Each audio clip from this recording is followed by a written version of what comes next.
เริ่มมื้อนี้สอบเสียงชั้นม .4 ทั่วนครหลวงเวียงจันทน์น้องๆโรงเรียนมโสเวียงจันทน์วางใบประกาศแดง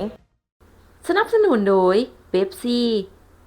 การสอบเสียงจบชั้นสายสามัญศึกษาหรือม .4 ประจำศกเฮียน 2024 หา 2025ทั่วนครหลวงเวียงจันทน์ได้เปิดฉากขึ้นอย่างเป็นทางการในวันที่ 11 มิถุนายน 2025และจะสำเร็จในวันที่ 13 มิถุนายน 2025โดยเฉพาะเมืองจันทบุรีเลือกโรงเรียนมโสเวียงจันทน์เป็นศูนย์สอบเสียงหนึ่งเดียวโดยมีนักเรียนจาก15โรงเรียนทั่วเมืองเข้ามาศูนย์สอบเสียงแห่งนี้โดยใช้ครูอาจารย์เกือบ200คนในการยามห้องเสียงเพื่อให้การสอบเสียงมีประสิทธิภาพหลายขึ้นในตอนเช้าของวันที่ 11 มิถุนายน 2025ท่านแก้วประเสริฐไซปัญญาเลขาพรรคเมืองเจ้าเมืองจันทบุรีประธานศูนย์สอบเสียงมโสเวียงจันทน์และท่านางลีปาเอียบัวเปาวรองหัวหน้าแผนกศึกษาธิการและกีฬานครหลวงเวียงจันทน์ได้ไปเยี่ยมยามและเปิดงานเริ่มการสอบเสียงอย่างเป็นทางการโดยมีครูบาอาจารย์และนักเรียนจาก15โรงเรียนทั่วเมืองจันทบุรีเข้าร่วมอย่างพร้อมเพรียงรายละเอียดเฮาไปเบิ่งบรรยากาศและบทสัมภาษณ์ของท่านแสงเพชรบุษบาประเสริฐรองผู้อำนวยการโรงเรียนและน้องๆนักเรียนจำนวนหนึ่งที่เข้ามาสอบเสียงในศูนย์แห่งนี้ปีนี้ถือว่าพวกเราได้จัดตั้งศูนย์เดียวเนาะในการสอบเสียงทั่วเมืองจันทบุรีก็คือนครหลวงเวียงจันทน์ของพวกเราที่ได้ให้มอสเวียงจันทน์เป็นศูนย์สอบเสียงมีอยู่13โรงเรียนที่เข้ามาร่วมเนาะและมีนักเรียนทั้งหมดอยู่1,400น้องนักสอบเสียงทั้งหมดจบชั้นม .4 แล้วก็มีอยู่57ห้องเนาะมีโรงเรียนอนุเนาะเจ้าอนุวงศ์โรงเรียน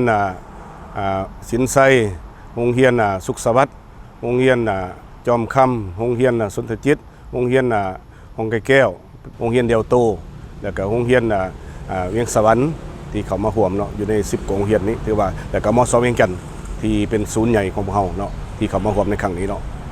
มีภาคส่วนโรงเรียนเอกชนนำเข้าร่วมเนาะสำหรับกรรมการดูแลห้อง2เซฟเกือบประมาณ200คนเนาะเพราะว่าห้องนึงเป็น2คนเนาะกรรมการดูแลห้องสอบเฮาไปอยู่17ห้องยามทางหน้าทางหลังพร้อมกรรมการมาจากประถมและมัธยมต้นเนาะเขามาร่วมนำถือว่าเกือบ200ทานเข้ามาเนาะทั้งกรรมการกลางเนี่ยเพื่อจะให้นักเรียนเฮาได้มีความตั้งใจในการสอบเสียงอย่างเป็นระเบียบเรียบร้อยเนาะบ่ให้ผิดต่อกฎระเบียบการสอบเสียงเนาะการสอบเสียงปีนี้ถือว่าเฮากระเล็งใส่เป้าหมายเพื่อจะสร้างให้นักเรียนให้ได้สอบเสียงได้100%เนาะทั้งนี้ก็เป็นเพื่อให้นักเรียนรับประกันคุณภาพในการเรียนการสอนโดยเฉพาะกระเล็งใส่นักเรียนที่มีคุณภาพในการสอบเสียงนับแต่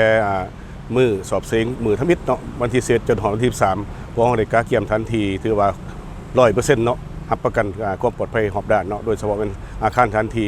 ทั้งศูนย์สอบเสียงมสเวียงจันทน์เฮานี่ถือว่าได้กาเกียมครบสุดเนาะน้องมีซื้อว่าไทยโยจันทวงศ์เฮียโยห้อง42โดยซึ่งมันนี่เป็นจังได๋การสอบเสียงเขามือซื้อว่าก็คือแบบตื่นเต้นอยู่แต่ก็บ่ตื่นเต้นหลายเพราะมันก็ต้องมีเสียงตลอดอยู่แล้วเขาก็แบบเฮ็ดเป็นเรื่องธรรมดาบ่ต้องเครียดกับมันหลายเกินไปการเก็บตัวในการวิเคราะห์บทเรียนของน้องมีทักษะแนวใดอ่านหนังสือเป็นประจำให้ตรงเวลาจัดแบ่งเวลาให้ดีแม่นบ่ต้องเครียดหลายก็ได้อ่านแบบให้พอแบบเฮาอ่านผ่านๆแต่จื้อจำได้ดีแค่นั้นเฮาก็ดีแล้วคาดหวังในปีนี้เนี่ยเฮาคาดหวังว่าแนวใดคาดหวังว่าแต่ก็แอบคาดหวังลึกๆว่าอยากได้แบบประกาศแดงแต่ก็ต้องถามเบิ่งตัวจริงว่าจะได้บ่สบายดีเฮามาแต่ห้อง4/2ชื่อสอดสวัสดิ์เรียนมณีวงศ์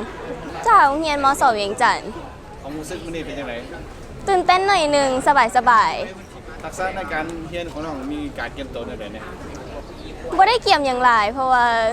สบายอะเนาะแต่แบบตื่นขึ้นมาอ่านหนังสือหน่อยนึงก่อนนอนอ่านหน่อยนึงจัดสรรเวลาให้เป็นระเบียบอ่านหนังสือเวลาว่างความคาดหวังในการเสียงปีนี้ตั้งเป้าไว้แนวใดเป็นประกาศแดงวิชาที่ว่าน้องถนัดที่สุดวิชาที่ถนัดของน้องแม่นวิชาเคมีหลังจากที่ว่าเรียนจบน้องตั้งเป้าไว้แนวใดอยากไปเรียนสายตัวใดต่อเรียนต่อให้จบม.7 แล้วอยากต่อต่างประเทศสาขาวิชาใดตั้งเป้าไว้บ่สาขาบริหารหรือ IT สุดท้ายน้องฝาก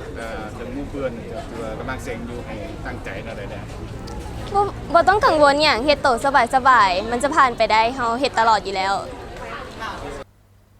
สำหรับการสอบเสียงจบชั้นสายสามัญศึกษาหรือม .4 ป ประจำศกเฮียน 2024 หา 2025 ทั่วนครหลวงเวียงจันทน์จัดเป็น29ศูนย์สอบเสียงจำนวนนักสอบเสียงทั้งหมด 11,921 คนหญิง 5,988 คนห้องสอบเสียง558 ห้องเฉลี่ยห้องละ25คนแต่ละห้องนั่งตัวละ1คนจำนวนกรรมการยามห้องทั้งหมด 1,174 คนซึ่งได้จัดอยู่แต่ละเมืองดังนี้เมืองจันทบุรีจัดเป็น1ศูนย์สอบเสียงอยู่ศูนย์มส.เวียงจันทน์เมืองศรีโคตรบองจัดเป็น5ศูนย์สอบเสียงเมืองไซเสถาจัดเป็น4ศูนย์สอบเสียงเมืองศรีสัตนาคจัดเป็น3ศูนย์สอบเสียงเมืองนาไซทองจัดเป็น3ศูนย์สอบเสียงเมืองไซธานีมี7ศูนย์สอบเสียงเมืองหาดทรายฟองจัดเป็น2ศูนย์เมืองสังทองจัดเป็น1ศูนย์สอบเสียงอยู่มส.สีทองเมืองปากเงิมจัดเป็น3ศูนย์สอบเสียง